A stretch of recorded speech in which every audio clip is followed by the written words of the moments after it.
According to the prominent academic journal Science, fake news spreads on average 6 times faster than true news. So you're thinking this justifies the Malaysian government's proposal to draft laws to combat fake news.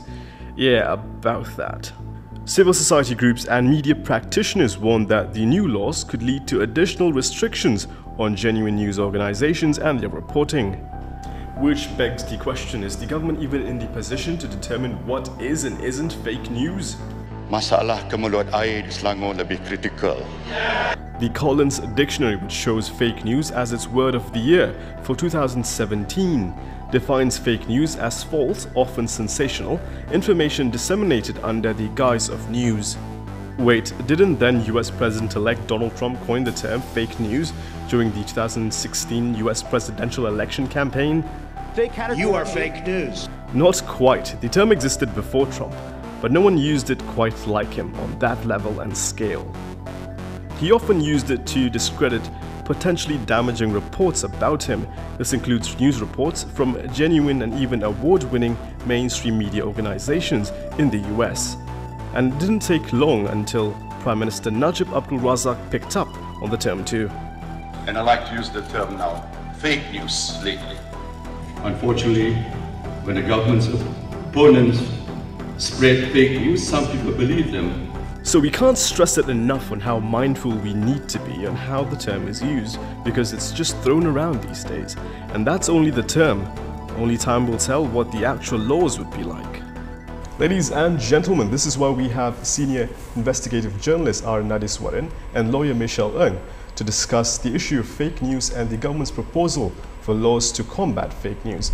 Nadeswaran, Michelle, thank you for joining us. When you hear the term fake news, that is, what comes to mind?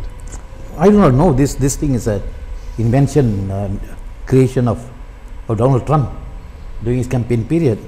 So anything that he did not like, he termed it fake news. So this has caught on with everybody in town, sorry, the whole world over. Fake news, fake news, fake news. When in fact in Malaysia, the biggest spreader of fake news is the government itself.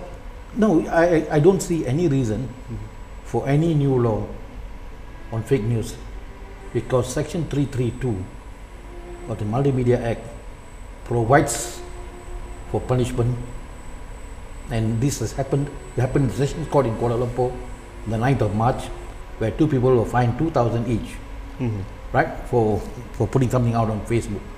Now, if you can use the existing laws, why is the rush to get new laws or promulgate new laws?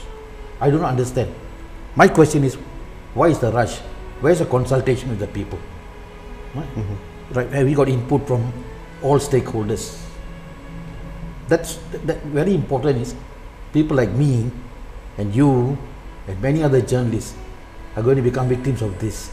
And if we cannot have a say in when these laws are being promulgated, then you're depriving us of our input and everything else. Michelle, Nadis brought up an interesting point about the Communications and Multimedia Act, I believe I think Section 233. So is there an actual need for new laws? My personal view, of course, no.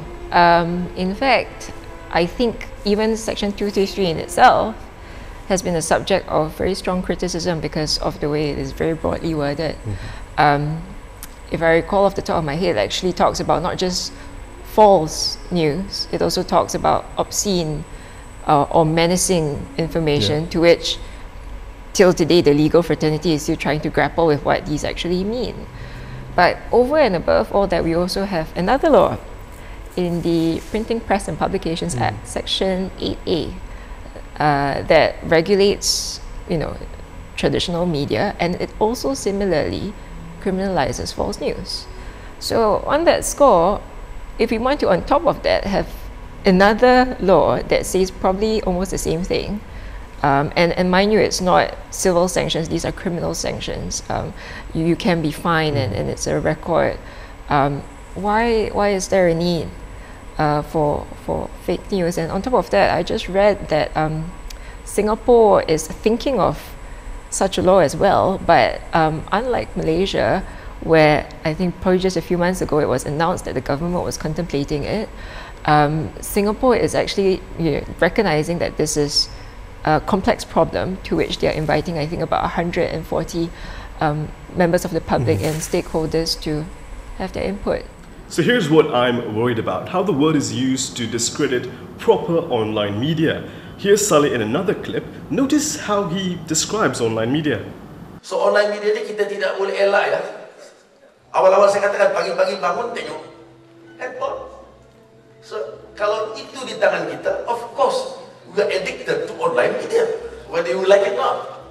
Dan kita masalahnya kita percaya ya, kita percaya sebab kita seronok. Kita biasanya kalau gosip, kalau benda yang tidak betul, kita seronok. I got to address the first issue here. He says people still continue to believe online news and everything else. But if you are given the freedom, the print media or the electronic media, TV stations, to tell the truth, why should I rely on something written on Facebook or Twitter or something like that? You have driven the entire population, because of your so-called control of the media, you have driven us to other sources of income, other sources of news. So the thing starts with the government. If they can free the press of controls and everything else, then we will see something different. I want to tell you something. A few words are taboo in newspapers, in Malaysian newspapers. 1MDB, Jolau, exclamation, kleptocracy, all taboo. You can't use it in any part of the newspaper. So if you come to that stage, right, what do you expect the people to do? So I rely on social media to get my info. Is this in a way an attack on social media or online media? Because no, I don't believe it's an attack on it. But the point is that more and more people are trusting the online media than the print newspapers or TV stations. Right? So this is where the problem lies. All because you start to censor and control. You have actually forced the people to go to online media. I think whether or not this would be the intention of the new bill, of course we don't know, because till today we have not seen the draft bill. Azalina has said that she wants to form a bipartisan committee. That's right. Yesterday we inquired of it. Till today we have not heard of anything at all, and it is likely that the bill will be tabled in this parliamentary sitting. So that's that. But we know that our ministers are representative of, government and what the cabinet thinks, and if that is it, I am quite concerned, because I would think instead of talking about how you're addicted to online media and then you believe it, I think it would have been better placed for the minister to use the opportunity to educate the people he was addressing by saying, look, what you read might not be true, even though it might be sensational. Why don't we take a step back with everything that we read to analyze whether it is true or not? And I think it goes back to your point, because to me, the way we tackle fake news is to provide more information and not to restrict it. So I'm actually very, very concerned with what Minister Saleh Kurat has said. So that is, you're saying if the Malaysian media landscape was more open, this would not be an issue? This will never be an issue. I will read the news Red Sun or the Star or the Sun to get my news, and I'll tune on to the 8 o'clock news.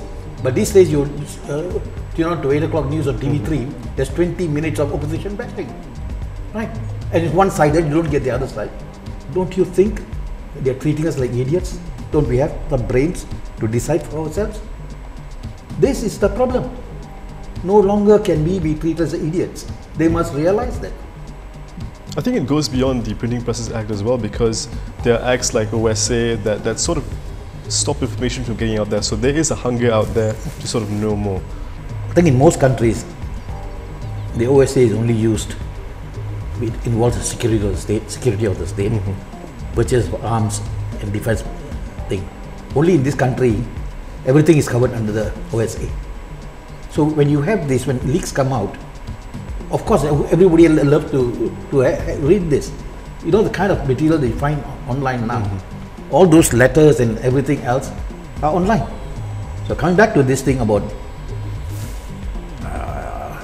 what the MCCO said, I don't think anyone wants to deliberately spread fake news. Not any journalist worth his salt will never do it. And the editors will have to go thoroughly through it and have all the evidence in hand before allowing it for publication. Under these circumstances, why you go after everybody as a whole instead of being specific and using the existing laws and pick up those who have offended? Now, the important thing to say is, if they go after the offenders, a lot of government servants are in trouble. Society is plagued with a lot of laws that, to me, is very draconian and has a very huge chilling effect on what we then choose to say or not say. There is this lingering fear that what I do might be caught under one of the acts. The Sedition Act is one of them. OSA, it even restricts information from coming out in the first place. And even if I have the information, I'll be thinking twice or thrice before I decide to do anything with it. And we see opposition leaders being called in, being charged. Rafizi Ramli is one of them. Wong Shu-chi as well in the Johor State Assembly, she was called in as well. And when you have all these things happening around you with the way the laws are working towards, it appears, a certain agenda, you start being concerned with the object and the use of these laws. I think what Saleh Kora actually mentioned about online media, I'm not sure whether he intends for it to cover alternative media which have gone online and can't afford to print hard press. Does that involve Malaysia Kini, for example? Does that involve the Malaysian Insight? And he talks about going online to read news and how it is sensationalized. But similarly, at the same time, News Straits Times have gone online as well. The Star has gone online.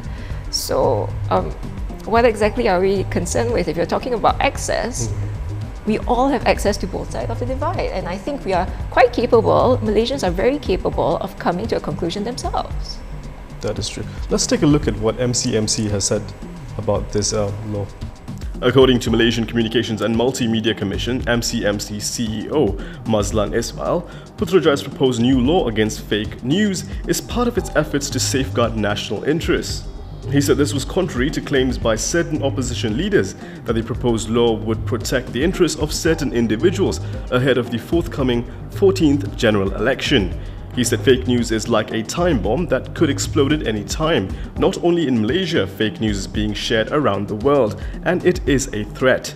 Harapan chairperson Dr. Mahathir Mohamad said earlier this month that the Putrajay's proposal for a new law against fake news was good, but he was also wary that it may be a guise to censor stories about the 1MDB scandal linked to Prime Minister Najib Abdul Razak. So you've got them saying interesting things to safeguard national interests and that it's a time bomb.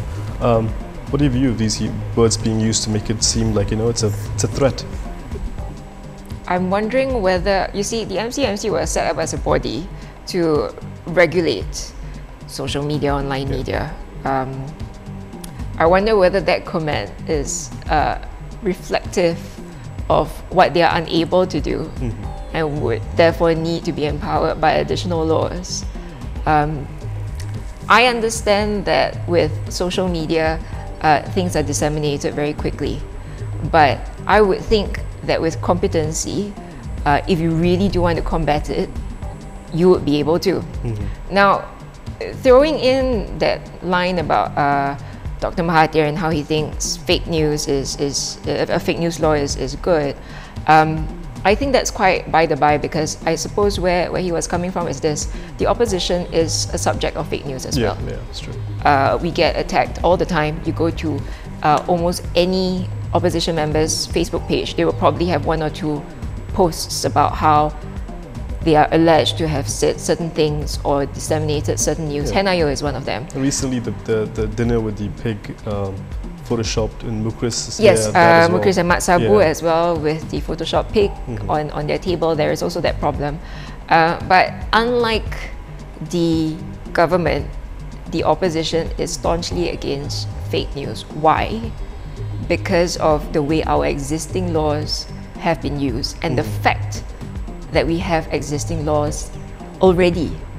The CMA, the Communications and Multimedia Act, was actually used against this man in Johor, 76-year-old man in Johor, for disseminating something over WhatsApp about the Prime Minister, which apparently was unsavory.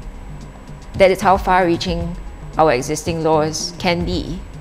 And with that in mind, the question then is why is there a need for a new law? Michelle, I've got a very interesting question. The Economist ran a story calling Najib Razak a thief. Yeah. Now, if I run a publication, if I repeat that word, the Economist has called Najib a thief, what consequences do I face? I'm only merely repeating what somebody else says. Now, you have this a fake news thing, they're going to ban us even from reading other newspapers. To the answer, the legal position is that it really boils down to jurisdiction. The Economist is not in Malaysia. When you republish alleged fake news in Malaysia, unfortunately, our laws will reach into you, it will capture you. So that is what it is now. Recently, we have the Prime Minister saying in Parliament even that the water issue in Selangor is more critical. Is that not fake news? Go ahead. You see, when Azalina first came up with the proposal of a fake news law, I actually thought about it, and to me at that point, in my own room thinking about it, look, I felt that the bearer of the truth would be the only person that will be able to determine whether news is true or fake. However, since then I've had conversations with people, and then I realized that the bearer of truth himself might be interested in ensuring that the truth doesn't get out. And that is where the additional concern lies of how this fake news law will be used. Right. Because if I know what is the truth, I can... what you're probably saying is right, but I'm going to say that it's fake because I have an interest to make sure that you don't know the truth. That is my concern. I'll give you a hypothetical situation, Okay. which I've used in Kuala Lumpur, next Kuala Lumpur, Malaysia, KD. Suppose there's this politician who is anti-gay, LGBT. By night, he transforms into one of them, and I publish it. Now, do I have to prove he's gay, or does he have to prove he's not gay? I'm innocent until proven guilty. So how are you going to prove that you're straight? And don't forget, you're subject to cross-examination. Will he come forward or she come forward? These are things that go on a journalist's mind, right?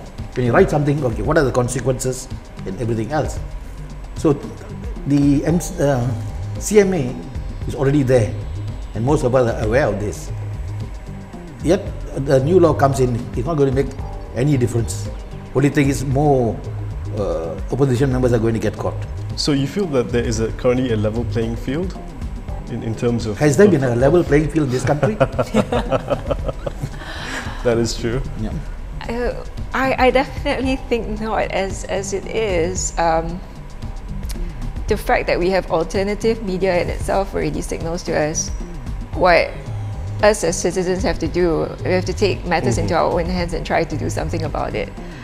Because if we were going to rely on the government of the day or the authorities that be, we would be left with, the media before TMI, the media before Kini, the media before Malaysian Insight, So that in itself tells me no, the playing field is not level, and then with an additional law, of course it tips even further to the other side. Yeah. So recently the government launched a website called sebenarnya.my. I'm sure you've heard of it. In March 2017, Communications and Multimedia Minister Saleh Said Kerwak said the government launched a website to help the public detect fake news. It's called sebenarnya.my, and it's supposed to be the go-to site to know what's fake or not. Kita tidak verify mana-mana maklumat. Dan lepas itu kadang-kala kita akan viral di grup yang lain, seperti kita kata dari grup sebelah minta pencerahan. Sedangkan sepatutnya kalau kita ada maklumat sedemikian, kita harus rujuk kesahihannya dahulu. Jadi dengan adanya portal ini, Maka saya harap ia dapat digunakan sepenuhnya. Kita akan hebatkan kewujudan portal ini di seluruh negara, dan ia bukan semestinya berita-berita politik semata-mata, yang melibatkan berita-berita yang ada kaitan dengan sama ada dengan keluarga kita, sama ada dengan individu ataupun isu-isu yang lain. Jadi itulah harapan saya dengan kewujudannya portal ini. So that's great because there's a lot of stuff being posted online about 1MDB, Jolo and the equanimity. So let's look for some answers. First, 1MDB. What can we find on 1MDB? Alright, so this is what I found on 1MDB. It's basically not something that you're actually looking for. What about Jolo or the equanimity? I'm sure there's a lot of stuff on that. Alright, so what will you find if you typed in Jolo on sebenarnya.my? Oh, okay, so this is what you find. Basically nothing. Okay, maybe Jolo's not there. What about the equanimity? I mean, the Indonesian authorities with the FBI just seized it. It was a massive news story. So a lot of people see that online and they want to find out if that is true. Will they find answers here? Let's look for equanimity. Gotta make sure I spelled that right, and I did. And this is what you find if you search equanimity on sebenarnya.my, which is a site that's run by MCMC, which is supposed to be the place you go to find out if things are true or not. So if it's not there, how are people supposed to know? The seizure of the yacht Yeah. made news in 47 countries, except Malaysia. It speaks volumes. Happening in a neighborhood, Indonesia. It involves a Malaysian, and yet you don't get to read it. Right? So what choice have you got? So you go and read online news portals. Now look at this. Not even a single result for Jolo. Now he has been in the news now for a good 5 years. Now this is what drives people to believe in online news. Nothing else. I don't trust this website. I would never get into the There website. is nothing there to trust. No, there's nothing. You earn my trust by being honest and truthful. If there's nothing to rebut on sebenarnya.my or 1MDB, Jolo and equanimity, does that mean that everything else that we read about it is then true? Because that is the function of that website, isn't it? Yeah. If there is something false out there, I come here to find out the truth. So does that mean that what I read out there is not false? Because I think the MCMC wanted this to be a platform where people can check. We've heard so far random ministers saying, look, it's not true, GLO is not connected. So why is it, if the government doesn't do it like centrally, then why is it looking at for fault when people actually go and look for other sources online? I think that hits the nail on the head exactly because, of course, being a government portal, it has an agenda. It serves the government of the day. You can't deny that. And I don't really see the need for it anyway when you have ministers going around talking about equanimity being unconnected to Jolo, that we have no reason to seize the yacht because it is not government property.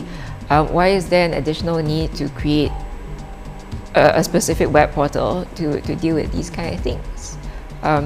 Perhaps what Nade says is quite true. Maybe their pockets to fill. No, the thing is this. You do a poll in your own office. Let's see how many people have gone to the website. You did it because of work purposes. Yes, that's true, yeah. Otherwise, would you have gone into the website? You can't trust the government websites. If the IGP can say, right, Jolo is not linked, he's the #1 police officer and trying to get away with it, what else is left for ordinary mortals like us? What I do advocate is for more information to be out there. By information, I mean facts.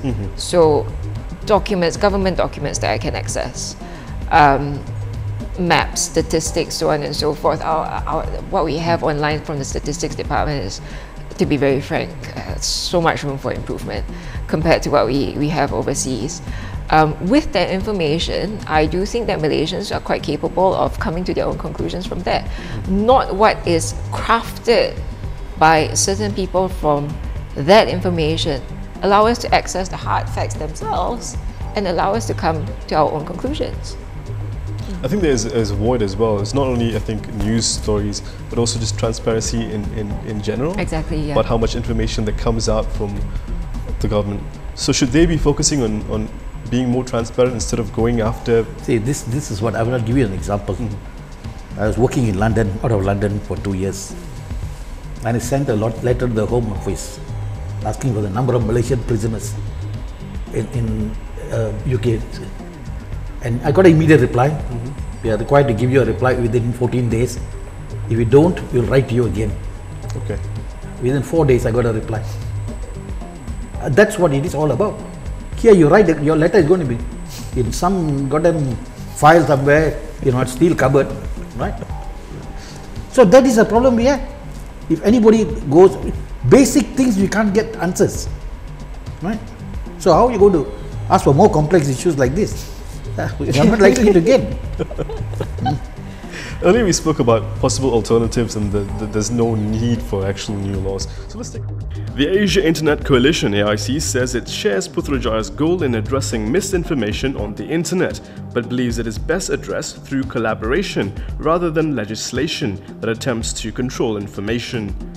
Discerning whether the information is true or false can be highly subjective and risk compromising access to information and legitimate exchange of ideas. AIC said false information is a highly complex issue and is best addressed through solutions developed collaboratively with the news industry and government. AIC recently briefed Minister in the Prime Minister's Department, Azalina Othman's side, on efforts undertaken by internet companies to prevent the spread of misinformation. This was amid plans by Putrajaya to introduce new legislation to address the issue of fake news. The AIC said it's prepared to work together with the government to provide feedback on Putrajaya's proposed legislation. So what are the alternatives? Do you think they listen to anyone? But that's the thing though, why aren't they? These are people... You see, their mind has been set. We got to put this... Now, if you don't have that mindset, okay, why are you in a hurry to rush through this bill?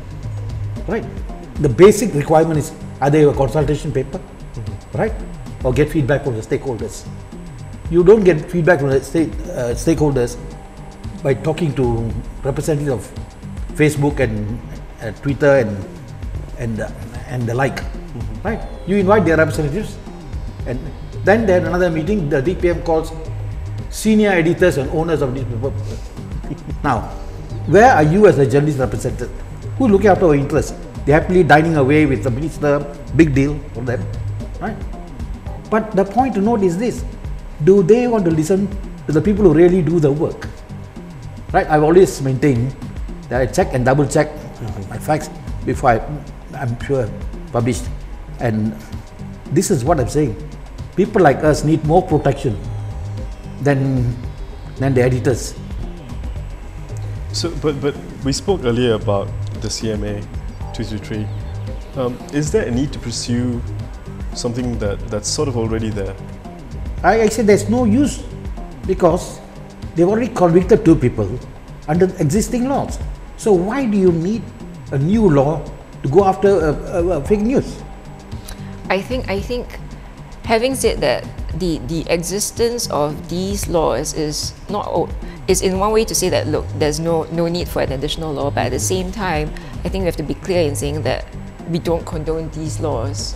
I don't condone these laws in the first place. I think it is too broadly drafted. Yeah. It can be used too onerously. From what I understand, these 2 people will fine 2,000 ringgit for alleged fake news, and I think that's too onerous for something that can be replaced with, for example, an apology or rebuttal by the person who is affected. No, I agree with you. That is my position. Earlier you talked about engaging with stakeholders. Here's what Saleh said about that recently. Semua kita maklum bahawa pengurusi jawatankuasa tersebut ialah Datuk Seri Azalina lah.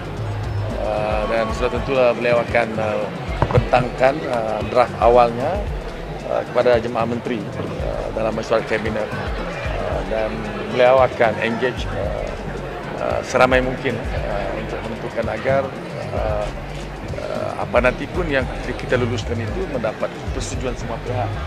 Karena soal fake news ini bukan hanya merisaukan mereka daripada parti pemerintah, tapi juga mereka daripada parti pemakar, juga rakyat biasa.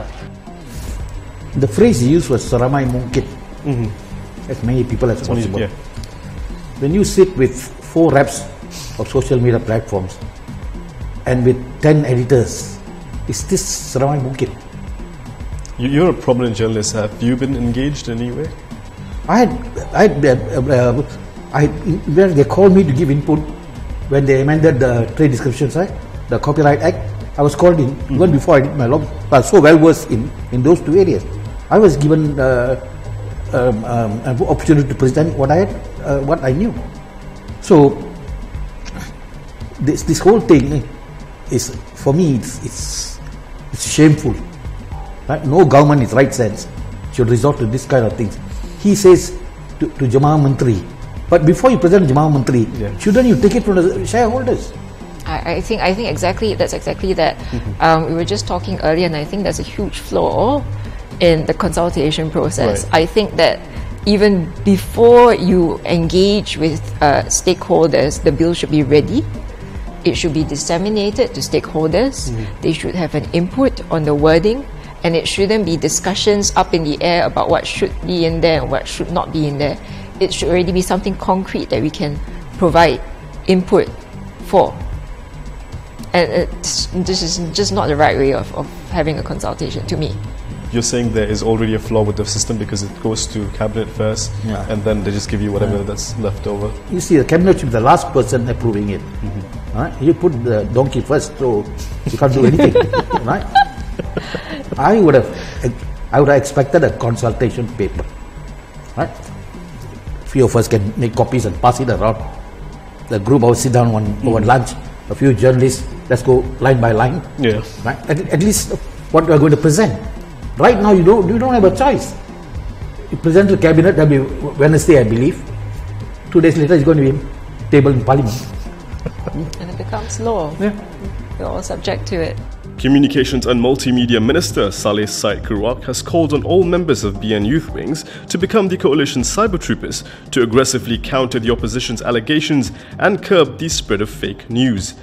Saleh was also Kota Belot BN chairperson, said cyber troopers have an important role to play in explaining to the people about any particular issue, so that they would not make a wrong decision when casting their votes in the forthcoming general election. Well then, let's look how these cyber troopers are actually explaining things to people. If you're expecting anything apart from name calling, you're going to be disappointed.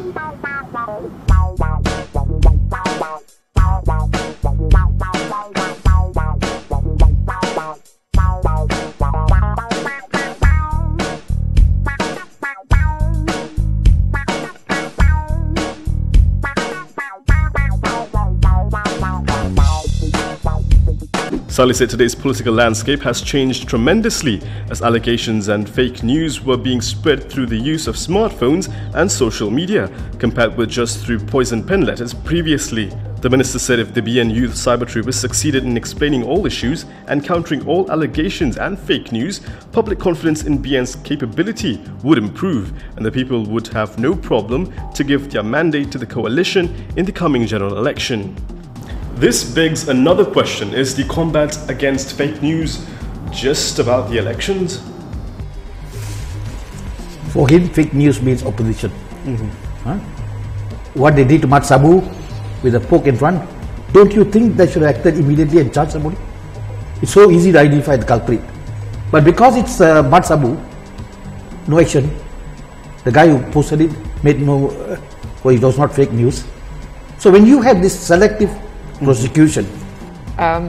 Rise of Barisan Nasional Cyber Troopers is a reaction to what actually happened in 2008, where the opposition fully utilized social media to disseminate election material. And with that, we saw the rise of regular people like you and me utilizing the same platform to speak what they think.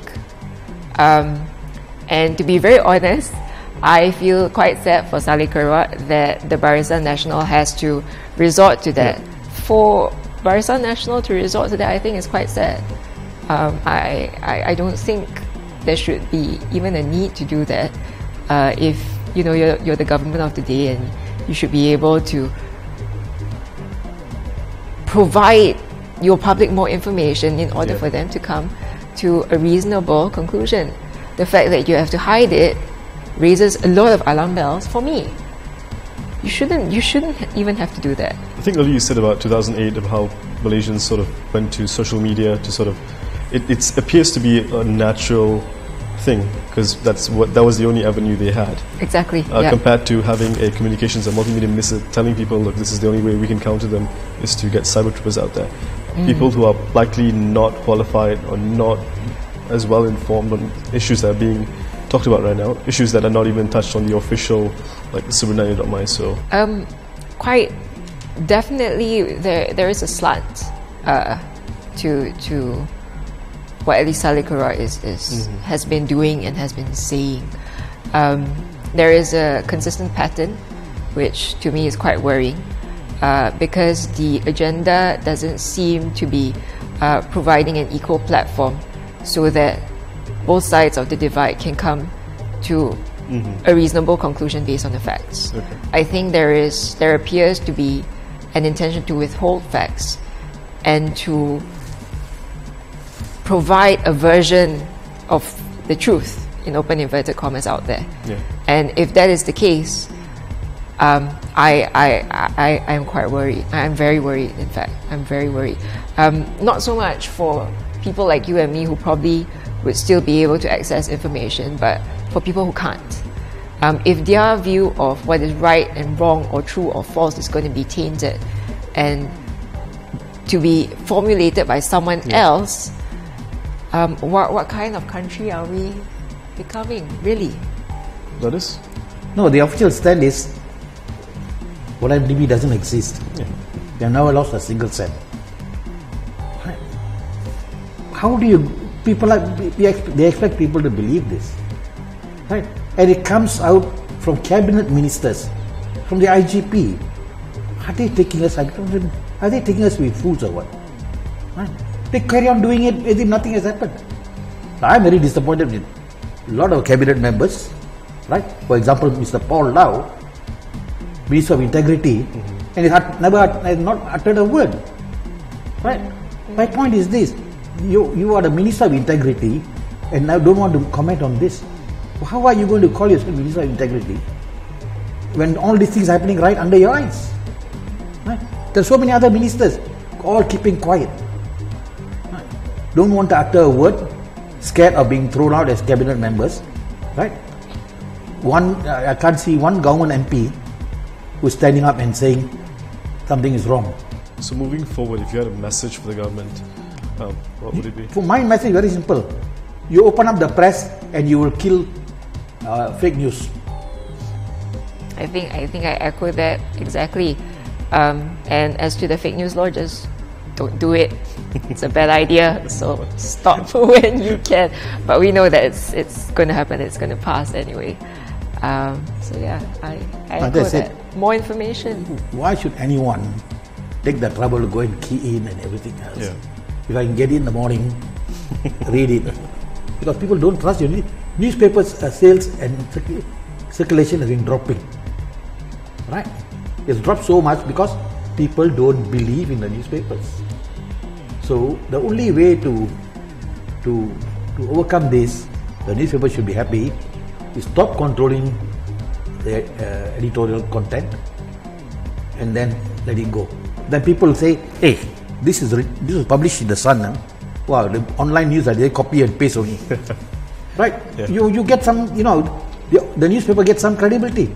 Right? So this is what we need.